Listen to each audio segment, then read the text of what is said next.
With the truth, the facts, we lay it down flat. With the melanated empire, never hold back. Put the facts in the blacks and make them wise up. Peace and power, Melanated Empire. Give thanks yet again for being with us. Humble meditation, you know how we do already. Just bringing awareness, raising our consciousness. This video is going to be about astronomy, astrology, and astrotheology. Now, I know these terms kind of sound similar, but again, if the family have been abreast of our videos, you're supposed to already know the essence of this video. So, astronomy is, by definition, the study of the celestial bodies, the study of the stars, right? And astrology is those stars, how they relate and how they affect us here, and how they affect the planet and how they affect the inhabitants of the planet. Before we get to astrotheology, many people will acknowledge astronomy, but they don't really, they don't really push astrology. They think that it's some sort of agenda or something that's not real. And we're just gonna have a build on that, because one of the famous quotes I'm sure the family has read on many occasions is "as above, so below." So evidently, if that quote applies to celestial bodies and us here on Earth, there has to be some sort of relation, family. Before we get to the stars, which a bunch of stars make up a constellation, which in its zoomorphic representation they refer to it as a zodiac, let's look at the main bodies, the main celestial bodies that we see every day and we're accustomed to, which is namely our sun, name of the sun, Ra or Kepri or whatever name you want to call it, and the moon. Now, there is no mistaking, family, that the sun does actually have an effect on this planet. I mean, if the sun wasn't in existence, okay, what is it that the Earth orbits or vortexes? What is it? It's the sun, right? It's because of the sun this planet is able to have life, family. We're at the correct distance. We're the third rock from the sun. We're at the correct distance for life to thrive on this planet. Because again, from the heat of the sun, as we have been through in our previous videos, is the life giver and the keeper of life. The four domains, we have the mineral, the plant, the animal, and the human domain. The sun is responsible for giving life, whether it is directly or indirectly, to all of them, right? It is part and parcel of that existence. The sun in Latin is sol. The word soul, our soul, comes from the word sol. So it's like the understanding can even be given that we got our souls from the sun. That's why they call us sun people. Our third chakra, the solar plexus, is the fire, because the sun is a ball of fire. So that's your fire center. So most times, again, in meditation, they would ask you to breathe in into your fire center, family. You see what I'm saying? So this sun, we can see again responsible for photosynthesis. The plants use it. Even the photoplanktons, which we did have a video in regards to the ocean showing that they were responsible for giving the planet oxygen even before trees entered the fossil record. So even they use the sun in the photosynthetic process to actually make food, family, and give off oxygen, right?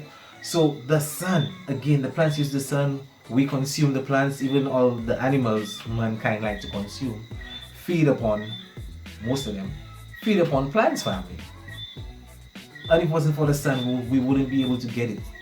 You see what I'm saying? So the sun is responsible for life on this planet. That's one. But the sun is a star. The sun is a celestial orb. And we're talking about life here. We're talking about life here, family. So that is one, just one, small or moderate, you can say, proof that these celestial orbs have an effect on this planet and its inhabitants.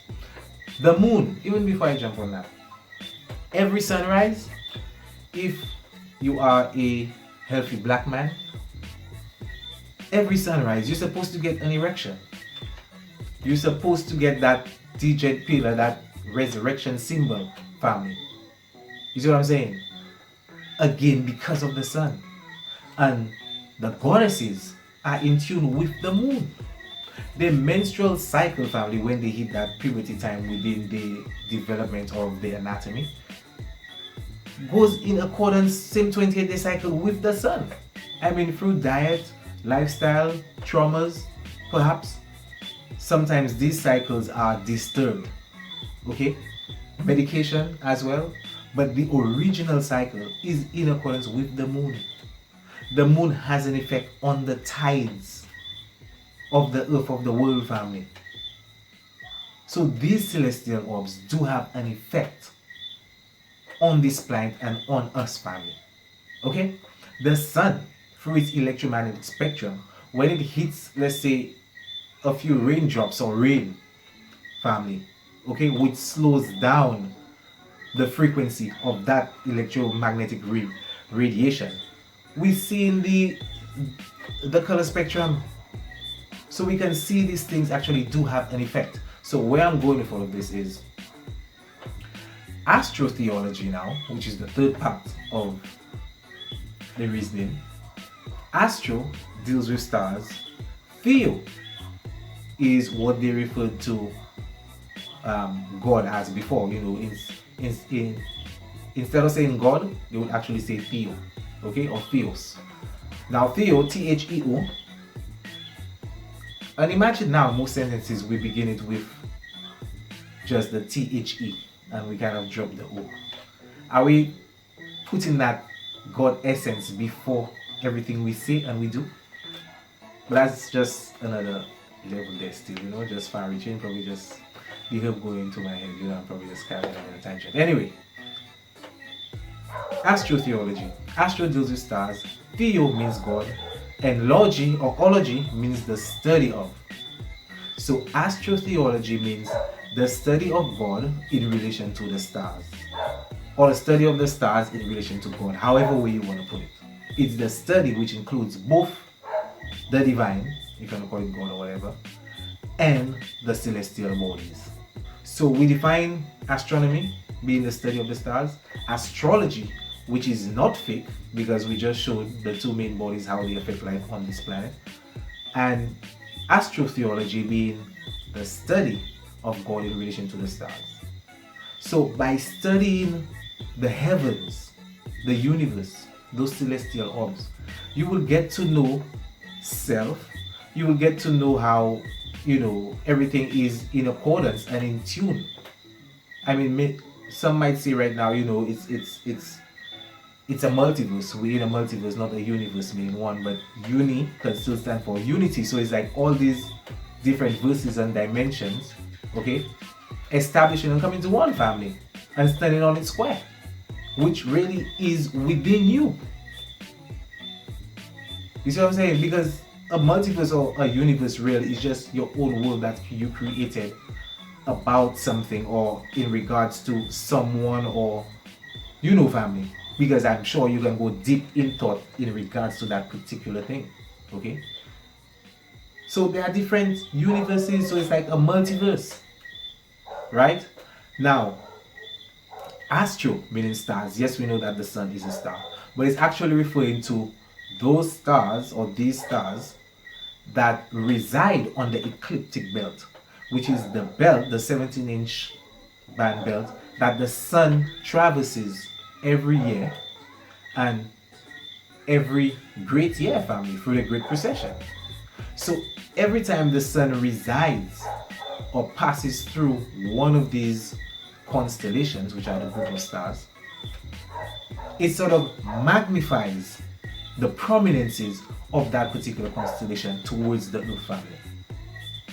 So you cannot tell me that astrology is fake. You get me?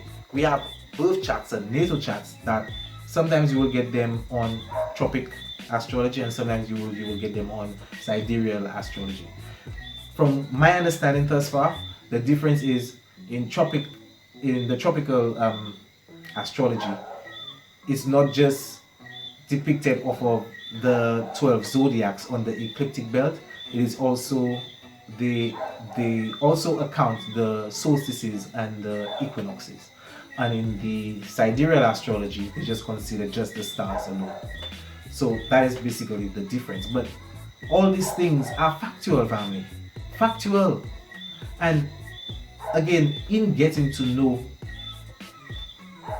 the stars, the heavens, the celestials, and how it affects mankind, even you yourself, you will get to understand people even on a deeper level.